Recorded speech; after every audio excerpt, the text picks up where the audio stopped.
Христос воскресен! За мен е истинска чест да представя нашият лектор в един академичен час. След като започнахме тази инициатива миналата година, много интересни лектори и един от тези, които според мен ще останат в историята на университета със своята лекция, с своите научни търсения. И това, което ще ви кажа пред нас, това е професор Андрей Чорбанов, известен български учен, енциклопедист. Той със своите дирения в много голяма степен, според мен, се доближава до нашия патрон, професор доктор Асен Златаров. И за нас ще бъде удоволствие, господин професор, да представите своята лекция. Радващо е, че имаме един също много известен учен при нас, това е академик Денков. Добре дошъл при нас. Той прояви желание да слуша вашата лекция, защото ще работим съвместно. За мен е удоволствие. Заедно. Тук са преподаватели от нашия университет и студенти от медицинските специалности. И темата, предполагам, ще бъде много интересна за всички, които присъстват. Ще ви позволите да представя нашия лектор с няколко думи. Професор Чорбанов е личност с ренесансова по своята многопосочност реализация. Възпитаник е на Софийския университет в специалност биотехнологии и със защитена магистратура по генно и клетъчно инженерство. Научно-изследователският му път започва в Националния център по заразно-паразитни болести в лабораторията по бактериални ваксини и лекцията, която слушаме, ще бъде на тази тема. Огромен принос има работа в Института по микробиология при Българската академия на науките. Първоначално започва в секция имунология, по-късно там става ръководител лаборатория експериментална имунология, а през 2002 година защитава докторска дисертация на тема инженерно и генни инженерни химерни молекули като антигени.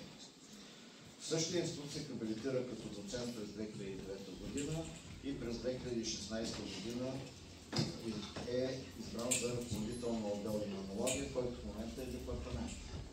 А през 2020 година е избран за професор.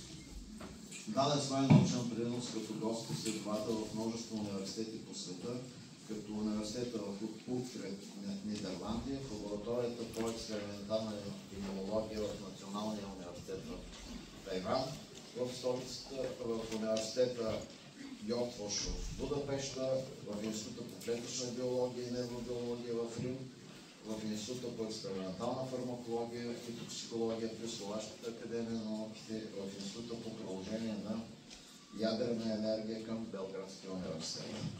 Преподава като професор в медицинския факултет в университета в град Ниш, в Софийския университет Свети Климент Охридски.